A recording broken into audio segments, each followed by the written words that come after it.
Se iba volviendo más grande. Iba siendo más grande, más grande, más grande, más grande. Al final abajo era casi que una luz. Bueno, en eso consiste este tipo de muestreo de bola de nieve. ¿Qué va a pasar con esto? No sé si ustedes llegaron a conocer al profesor Oscar Blanco. Él era profesor de lenguaje. Lo que pasa es que hace varios años que se fue a Chile a sacar un doctorado, no sé si ha vuelto. Él estuvo haciendo un estudio en cuanto a lo que eran las tribus urbanas. Entonces, para ver cuál era su modismo en cuanto a su comunicación y demás. Bueno, era profesor de lenguaje. Entonces, un día él quería entrevistar a los que practican esto, los skaters, creo, los que están como en las patinetas, en esas rampas. No sé si se han fijado en algún momento en ese tipo de cosas. Bueno, Sí, sí. ok. Entonces, ¿él qué hizo? Él conocía a una persona. Y esa persona lo relacionaba con dos más que practicaban esos mismos. Y cada uno de esos dos lo relacionó con más amigos o más conocidos que practicaban eso. Bueno, ese fue el muestreo de bola de nieve. Él empezaba con una persona, así como está aquí. Esa persona la refería con otra. Y esa posiblemente paraba. Pero conseguía otra que la refería con dos. Y cada una de estas la refería con otras más. Así iba poco a poco creciendo hasta lograr conseguir la muestra o el tamaño de muestra que le interesaba. Eso es lo que se llama un muestreo de bola de nieve. ¿Cuándo se utiliza? Básicamente cuando se está haciendo un estudio donde los individuos son de difícil acceso. Delincuentes, sectas, determinados tipos de enfermos, ¿ok?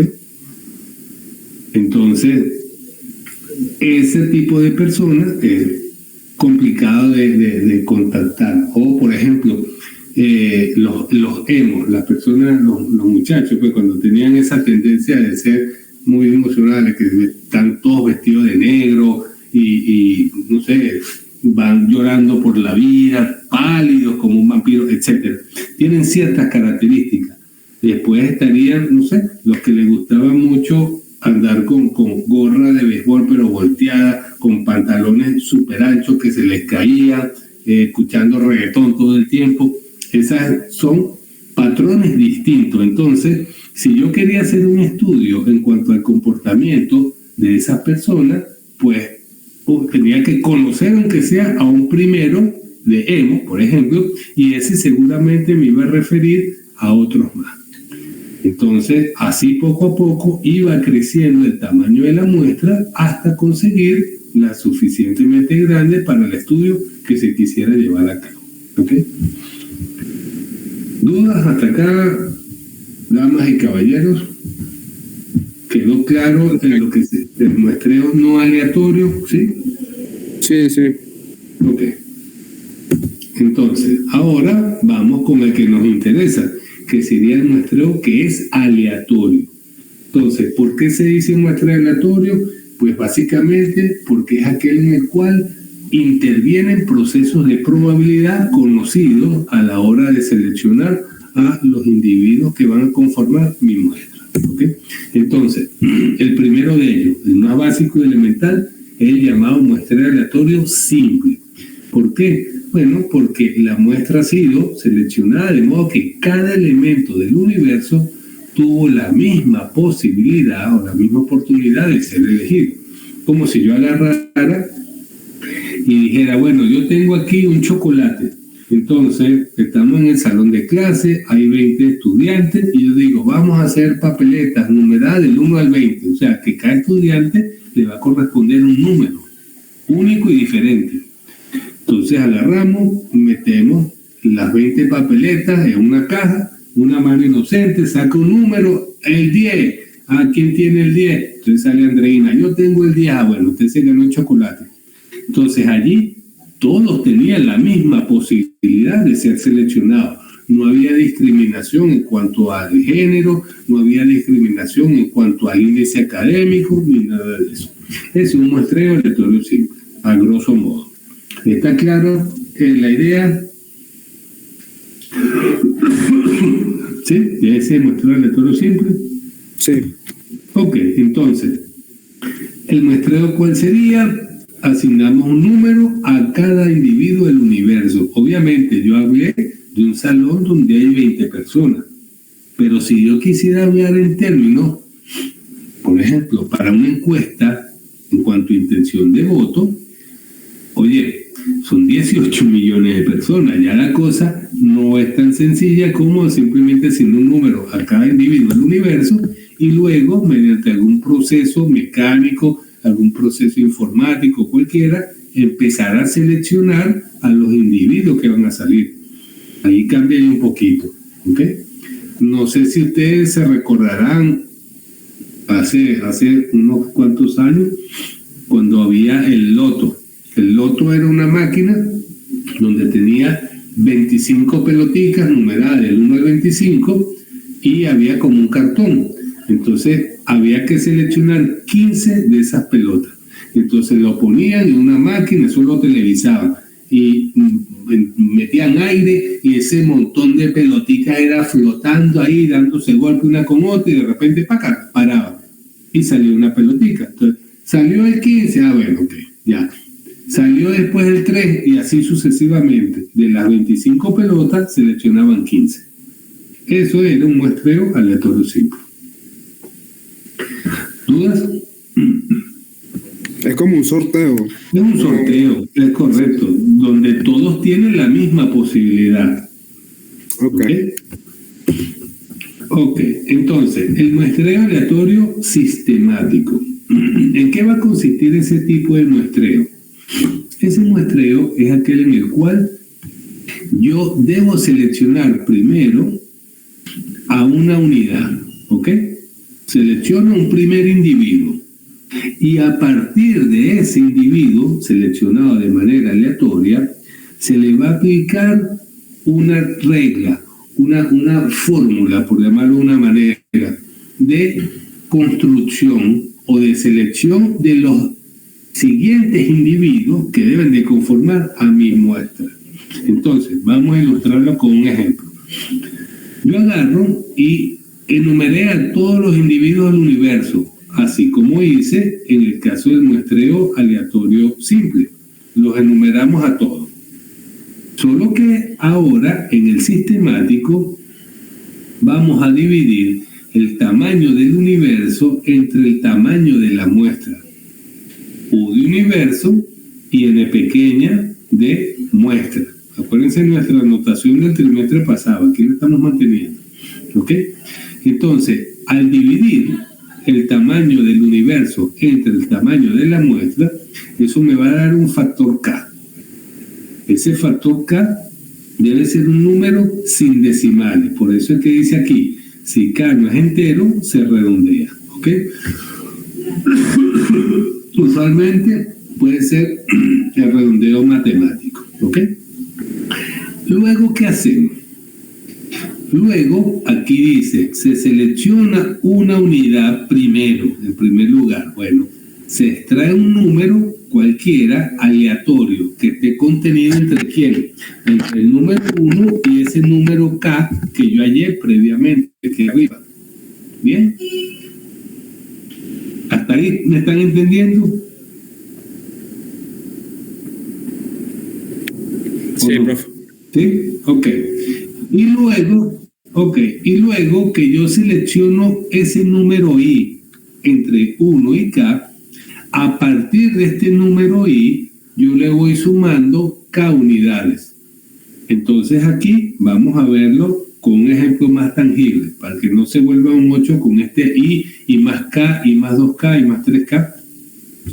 Se va a realizar una auditoría a una empresa y para ello se requieren los recibos. Suponga que en total hay 2.000 recibos y se deciden tomar 100 de ellos. Ojo, esto se supone que no están ordenados previamente, ¿ok? Son recibos que están al azar, están ahí todos regados en una mesa. No hay ningún tipo de orden previo, es lo importante acá. Entonces, enumeramos a todos los recibos, desde el recibo 1 hasta el recibo 2000. Entonces, 2000 correspondería al tamaño de mi universo. Y yo quiero tomar 100, es decir, quiero construir una muestra de 100 individuos. Entonces lo que hacemos es dividir 2000 entre 100, eso da 20. Ese sería el valor de K. Ahora yo tengo que elegir un número de manera aleatoria entre 1 y 20, cualquiera, el 3, el 8, el 15, el 16, ¿ok? Eso selecciona de manera aleatoria. Ahí podemos agarrar y tomar una papeleta, igualito, numerar del 1 al 20 y una mano inocente saca el papel. Ah, salió el 18, ok.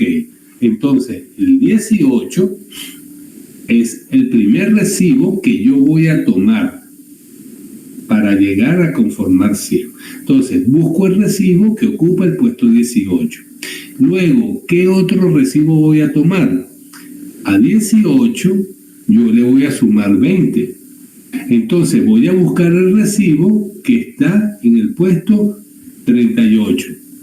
A este número le sumo 20. Entonces, voy a buscar el que está en el puesto 58. A este número le sumo 20, por eso voy a buscar al que está en el puesto 78 y así sucesivamente hasta completar 100 recibos. ¿Queda claro? ¿Cómo así para completar hasta 100 Porque recibos? tu muestra tiene que tener 100 recibos. Ahora, ¿qué recibo estás tomando? El recibo que estaba en el puesto 18, ese es el primero.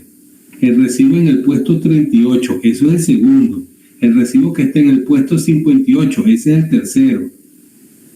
Y así sucesivamente hasta llegar a tener 100 recibos. Ah, ok, ahora sí entendí, profe. Ok, aquí apenas hay 1, 2, 3, 4, 5 recibos. Pero tienes que ir sumando de 20 en 20 hasta llegar a tener 100. O sea, el siguiente sería el 108, el otro el 128, el otro el 148 y así sucesivamente. Bien, ¿dudas hasta acá? No, profe. ¿Queda claro? Las damas que están en el chat, con otros caballeros, ¿todo bien? Ok, bueno, seguimos. El otro muestreo se llama muestreo aleatorio estratificado. Entonces, ¿en qué consiste este tipo de muestreo? Yo voy a tener a un universo el cual voy a dividir en varios sectores o en varios segmentos y esos segmentos son los que se llaman estratos. Por eso está aquí indicado. Tengo todo un universo el cual está dividido en diversos segmentos, en diversos sectores. Cada uno de estos segmentos se les denomina estrato. Estrato 1, estrato 2, estrato 3, estrato 4, estrato 5, estrato M. Bien, la idea es que dentro de cada estrato los elementos sean homogéneos. Entonces yo puedo dividir todos los que sean hombres van en un estrato, las mujeres van en otro estrato. Vamos a segmentar o a estratificar de acuerdo a la carrera. Ah, bueno, aquí están todos los que estudian hotelería, aquí están todos los que estudian comercio, aquí están todos los de ingeniería y mantenimiento, aquí están todos los de turismo y así sucesivamente. Entonces, dentro de cada estrato los elementos son homogéneos. ¿Por qué? Porque aquí todos van a tener la misma condición. Estudiantes de comercio, estudiantes de ingeniería, estudiantes de turismo y así sucesivamente. Entonces, dentro de cada estrato los elementos son homogéneos. Entre los estratos hay heterogeneidad. Claro, si este es comercio y esto es ingeniería y esto es turismo y esto es tecnología eléctrica, obviamente entre los estratos hay heterogeneidad. Hasta ahí vamos bien. Sí. Entonces, yo divido a mi universo en tantos estratos o segmentos como quiera considerar. ¿Ok? Ahora, dentro de cada estrato, yo voy a seleccionar de manera aleatoria. Esta palabra aleatoria no se les puede olvidar nunca. ¿Ok? Aleatorio, ¿por qué? Porque tiene que ser al azar.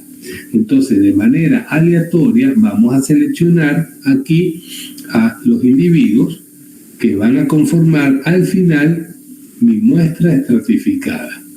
Entonces, voy a tener el tamaño de la muestra final, va a venir conformada ¿por quién?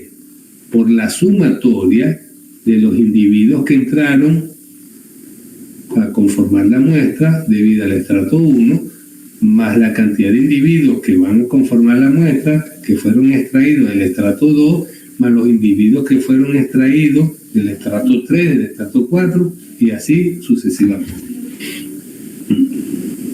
¿Dudas?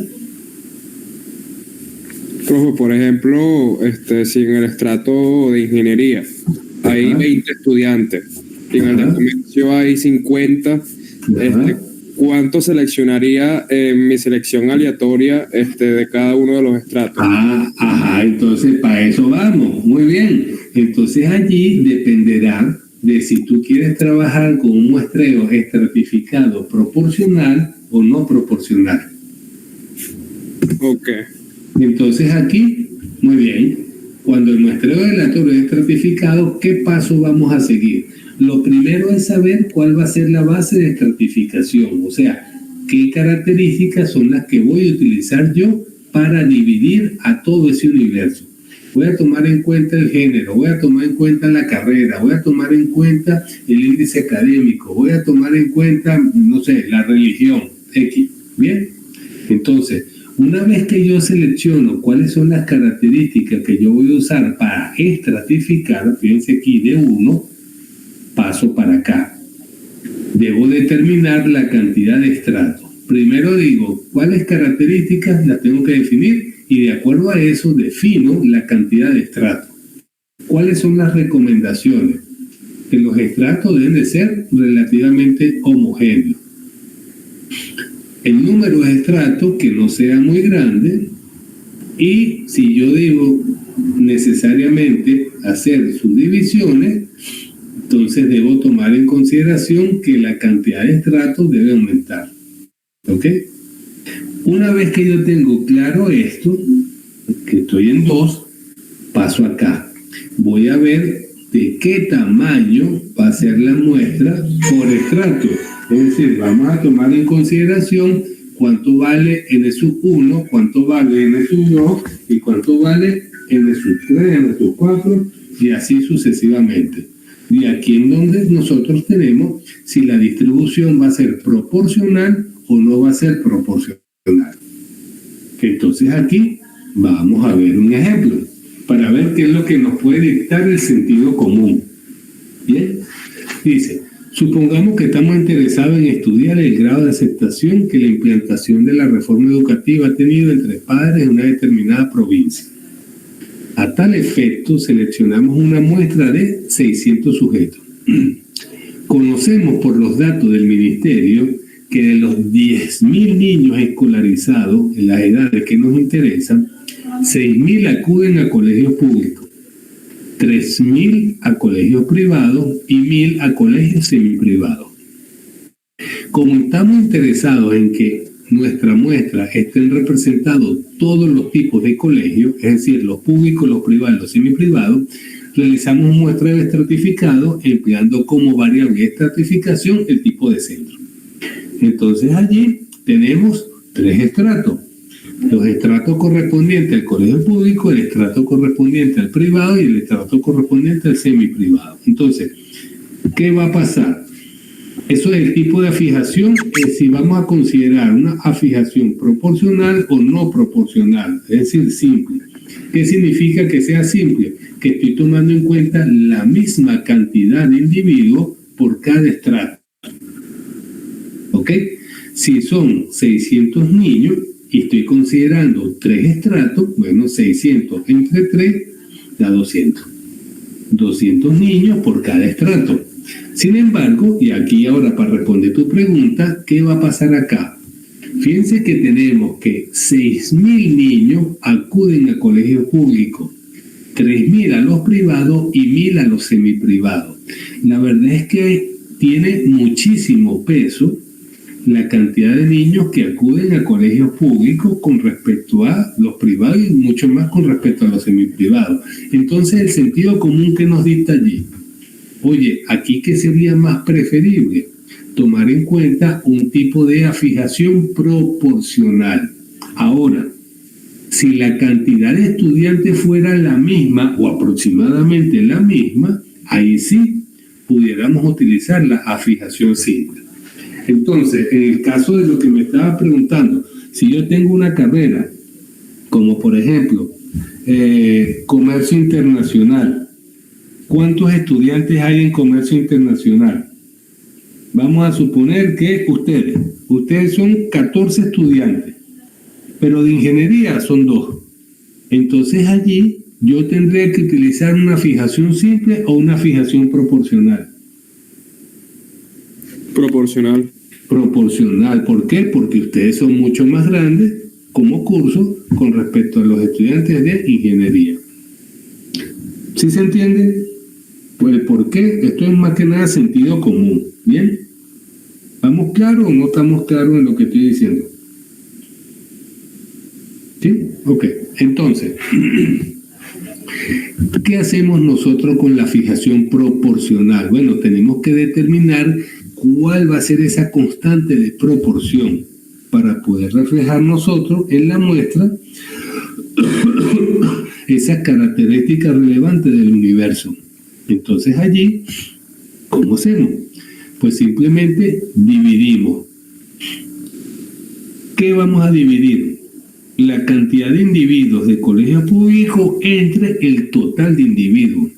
O sea que del 100%, un 60% correspondería a colegio público, un 30% correspondería a colegios privados y un 10% correspondería a colegios semiprivados.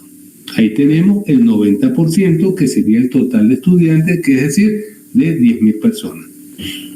Bien, entonces acá lo que hacemos es simplemente multiplicar. Para conocer el tamaño de cada estrato, multiplicamos esa proporción por el tamaño muestral. Entonces multiplicamos. Perdón, es que tengo una gripe que me está matando. Entonces, el factor de multiplicación sería 60% o 0,6 números relativos por 600, que es el tamaño de la muestra que yo quiero considerar al final. Entonces, 0.6 por 600, 360. 0.30 por 600, 180. 0.10 por 600, 60. Cuando yo sumo 360 más 180 más 60, me da los 600 sujetos que yo quiero conformar para mi muestra.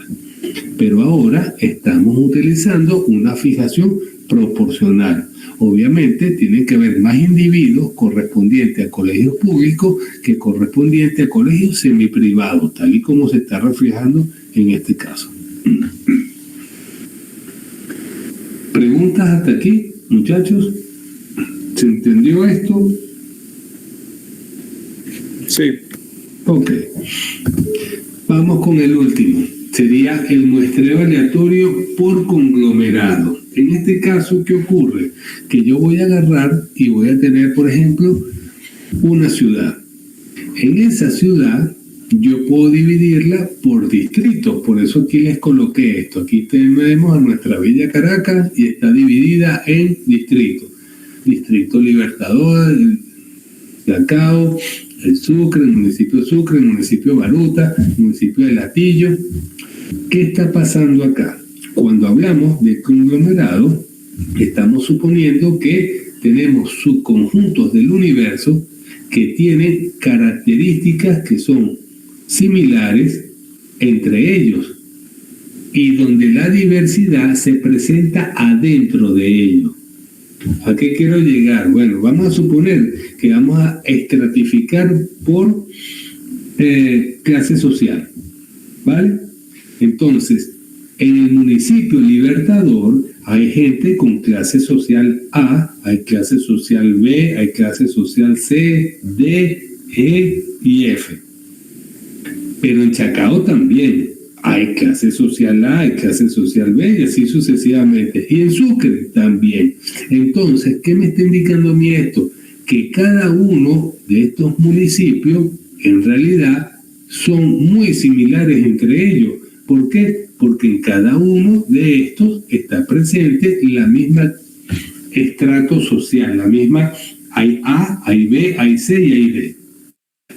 Ahora, la diversidad está por dentro, por supuesto. No es lo mismo estar en un estrato A de clase social muy alta que estar en una clase social media o que en una clase social muy pobre. Entonces, cada uno de estos municipios entre sí son homogéneos, repito, ¿por qué? Porque en cada uno de estos municipios se encuentran personas que están en las diversas clases sociales.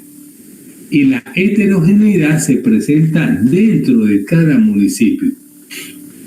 ¿Por qué? Bueno, porque habrá más gente de clase alta en Libertador que de clase baja. Estoy inventando aquí números, ¿ok? Entonces son heterogéneos aquí adentro, pero son homogéneos aquí afuera, entre ellos. ¿Se ve la diferencia? ¿Está claro? A diferencia del anterior. En el anterior, en el estratificado, ¿qué nos interesaba? Que dentro de los estratos fueran homogéneos. Dentro de los estratos. ¿Dónde era la diferencia? Entre ellos. Dentro son homogéneos entre sí. Comparando un estrato con otro, ahí es donde está la heterogeneidad. En el conglomerado es al revés.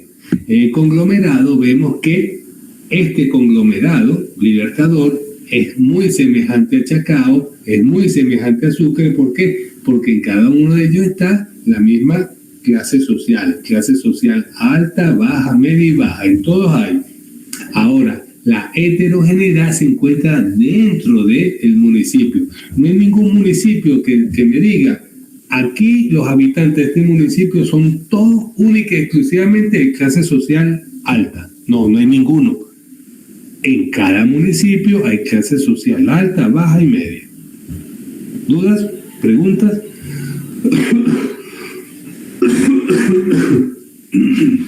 ¿Se entendió esto? Sí, profe. Bien, entonces, elementos a considerar al analizar un estudio, un artículo. ¿Se acuerdan que esto fue un ejemplo que yo les coloqué en Estadística 1? Era un artículo donde dice 80% percibe que en 5 años su calidad de vida se ha deteriorado. Ok, bueno, me están hablando de un porcentaje, pero también tendrían que indicarme cómo se llevó a cabo esa encuesta para poder llegar a esa conclusión. Entonces aquí es donde se encuentra la llamada ficha técnica de una encuesta. Entonces, ¿qué debe mencionar esa ficha técnica? Oye, la cobertura. ¿Dónde hiciste o hasta dónde abarcaste para considerar a la encuesta que hiciste? Bueno, 58 centros poblados con más de 20.000 habitantes. Si el centro poblado era menos de 20.000, pues no se iba a considerar. El universo, ¿quién lo considera? ¿Quién van a considerar allí? A todos los residentes en las ciudades en estudio, mayor de 18 años, de ambos sexos y de todos los estratos socioeconómicos. ¿Cuál fue el diseño muestral? Bueno, aleatorio, polietápico. ¿Qué significa polietápico? Que va por varias etapas. Y estratificado, con afijación proporcional. ¿Tiene sentido? Sí.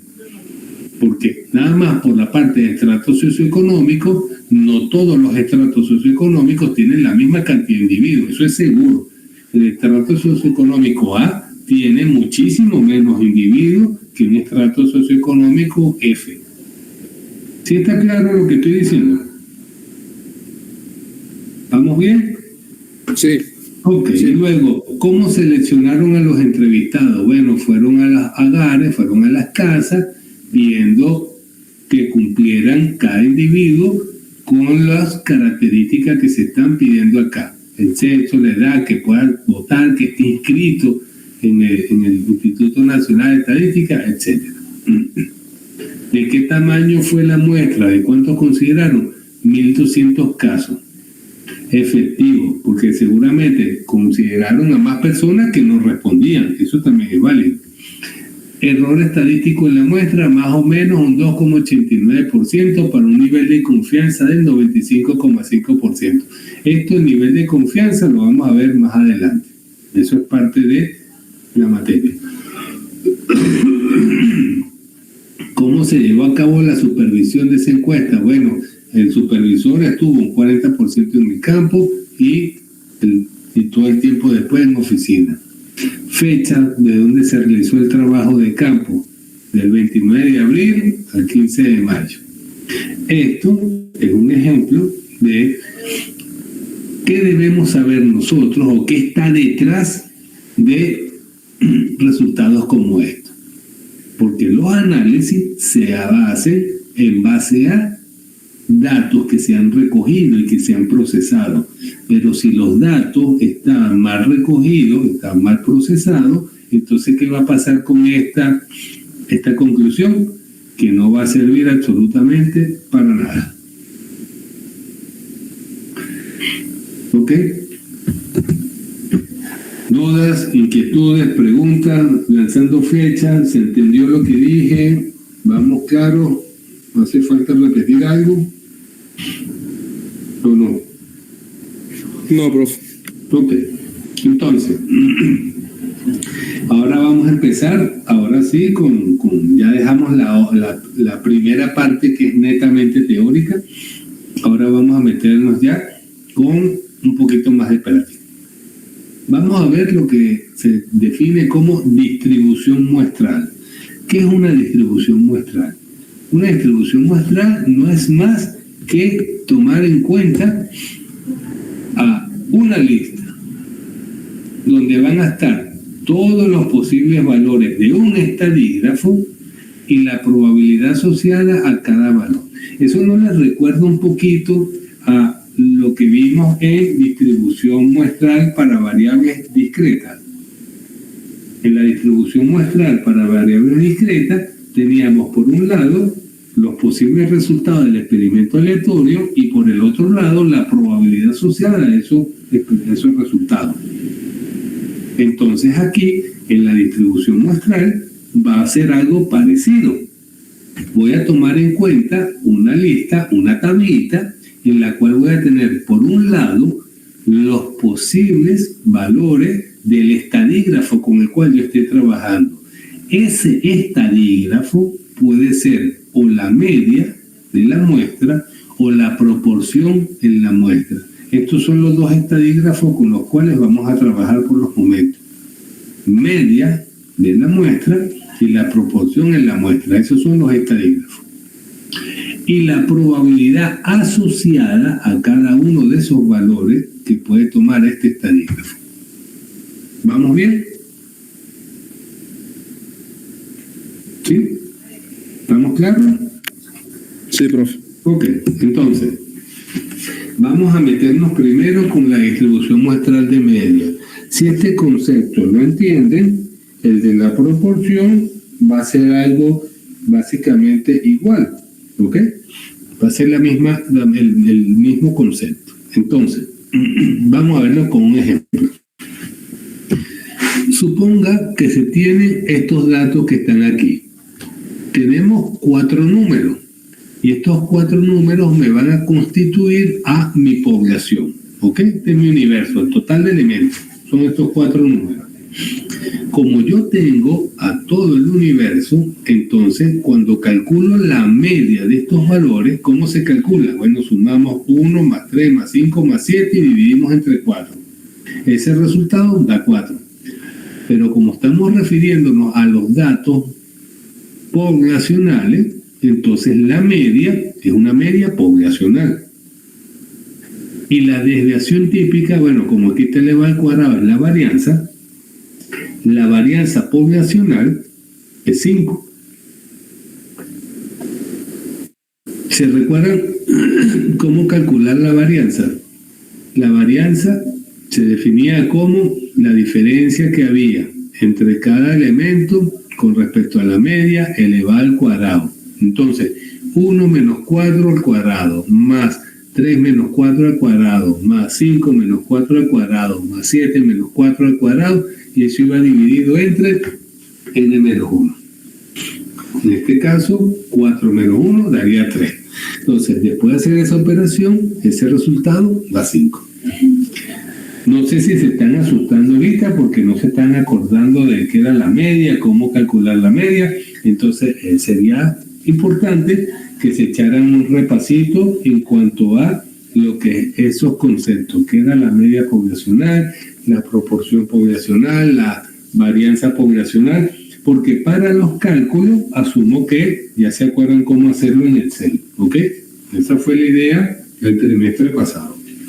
Entonces, de aquí me dicen, considerando todas las muestras de tamaño 2 que se pueden hacer de acá y muestreo aleatorio simple con reemplazamiento para esta situación, se tienen las siguientes muestras y su media.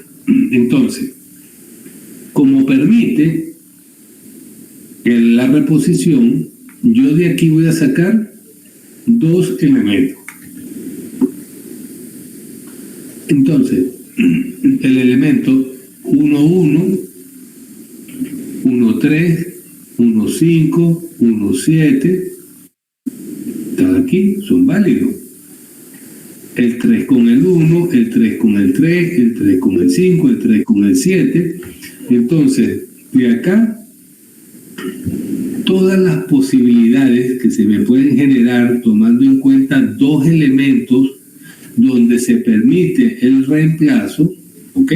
Saqué, por eso es que aquí aparece el 1, 1, el 3, 3, el 5, 5, el 7, 7, porque permite el reemplazo. Si no permitiera el reemplazo, obviamente el 1, 1 no puede estar, porque aquí solamente hay un único valor de 1. ¿Vamos bien? Entonces, en total, yo puedo conformar 16 muestras de tamaño 2 y a cada muestra le puedo calcular su media muestral. ¿Cómo calculamos la media de la muestra? Sumamos y dividimos entre 2, así de simple. 1 más 1 es 2, entre 2 da 1. 3 más 1 es 4, entre 2 da 2. 5 más 1 es 6, entre 2 da 3. 7 más 1 es 8, entre 2 da 4. 3 más 1 es 4, entre 2 da 2. Y así sucesivamente. Hasta aquí he sido claro.